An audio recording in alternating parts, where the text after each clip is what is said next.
கர்த்தருக்கு மகிமை உண்டாவதாக.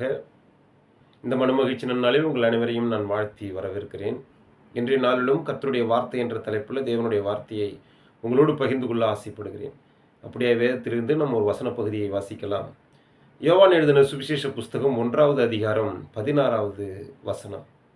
அவருடைய பரிபூரணத்தினால் நாம் எல்லாரும் கிருபையின் மேல் கிருபை பெற்றோம்.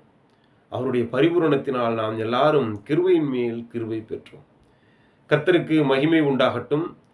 இந்த நன்னாளில் நம் ஆண்டவராகிய இயேசு கிறிஸ்து நம்மோடு கடந்து வந்து நம்மிடத்திலே சொல்லுகிறார், என்னுடைய பரிபூரணத்தினாலே நீங்கள் எல்லாரும் கிருபையின் மேல் கிருபை பெற்றீர்கள் என்று.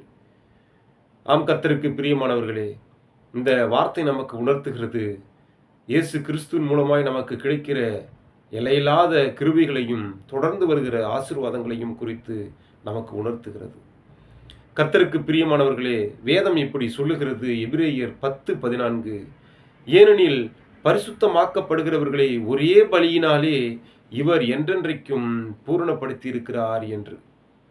கொலோசியர் 2:9 சொல்லுகிறது, ஏனென்றால் தேவத்துவத்தின் பரிபூரணம் எல்லாம் சரீர பிரகாரமாக அவருக்குள் வாசமாய் இருக்கிறது என்று. யோவான் 10:10 சொல்லுகிறது, திருடன் திருடவும் கொல்லவும் அழிக்கவும் வருகிறானே அன்றி வேறொன்றுக்கும் வரான், நானோ அவைகளுக்கு ஜீவன் உண்டாயிருக்கவும் அது பரிபூரணப்படவும் வந்தேன் என்று. இப்படி வேத வாக்கியங்கள் இயேசு கிறிஸ்துவின் மூலமாய் நமக்கு கிருபை பெற்றது என்பதை, அவர் பரிபூரணம் அடைந்து அதன் மூலியமாய் நமக்கு கிருபையை தந்திருக்கிறார் என்பதை உணர்த்தி கொண்டே இருக்கிறது. கர்த்தருக்கு பிரியமானவர்களே, நாம் மோசே மூலியமாக நியாயப்பிரமாணத்தை பெற்றுக்கொண்டோம். ஆனால் நம் ஆண்டவராகிய இயேசு கிறிஸ்துவின் மூலமாக தான் சத்தியமும் கிருபையும் நமக்கு கிடைத்தது என்பதை வேத வாக்கியங்கள் நமக்கு உணர்த்துகிறது. கர்த்தருக்கு பிரியமான அன்பு சகோதர சகோதரிகளே, நாம் வேதத்தில் அநேகர் இப்படி பரிபூரணத்தினால் கிருபைகளை பெற்றவர்களை காண முடியும். கர்த்தருடைய பரிபூரணம் அவர்களுக்கு தொடர்ந்து கிடைத்து அதன் மூலியமாக கிருபை பெற்றதை அவருடைய வாழ்நாள் எல்லாம் நாம் காண முடியும்.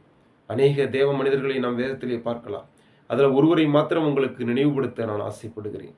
புதிய ஏற்பாட்டு காலத்தில் கர்த்தருக்கென்று வைராக்கியம் கொண்டு வாழ்ந்து தன்னுடைய வாழ்நாள் இறுதி வரைக்கும் இயேசுனுடைய நாமத்தை உயர்த்தி கொண்டு இயேசுனுடைய நாமத்தை பிரசங்கித்து கொண்டிருந்த மனிதன்தான் அப்போஸ்தலனாகிய பவுல். அவன் தன் வாழ்நாளில் கர்த்தர் சமூகத்திலிருந்து கிருபை பெற்றதாய் சொல்லுகிறான்.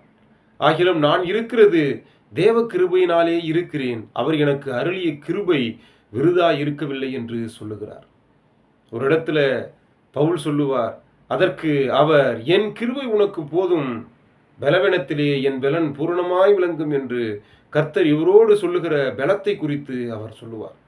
இப்படி தேவ சமூகத்திலிருந்து கர்த்தர் சமூகத்திலிருந்து கிருபையை பெற்று அவருடைய பரிபூரணத்தை உணர்ந்த அநேக மனிதர்கள் கர்த்தருக்கென்று வைராக்கியம் கொண்டு வாழ்ந்து ஒரு முழு நிறைவை அடைந்து ஆவிக்குரிய வாழ்க்கையில பலப்பட்டதை நாம் காண முடிகிறது.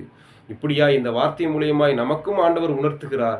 நாமும் கர்த்தர் சமூகத்தில் இயேசுவை விசுவாசித்து அவருடைய நாமத்தை நாம் அறிக்கை செய்து தொடர்ந்து அவர் சமூகத்தில் நாம் அவரை தொழுது கொண்டு இருந்தோமே, ஆனால் அவருடைய பரிபூரணத்தினால் நாம் கிருபை பெற்றுக்கொள்ள முடியும் என்று இந்த வார்த்தை நமக்கு உணர்த்துகிறது.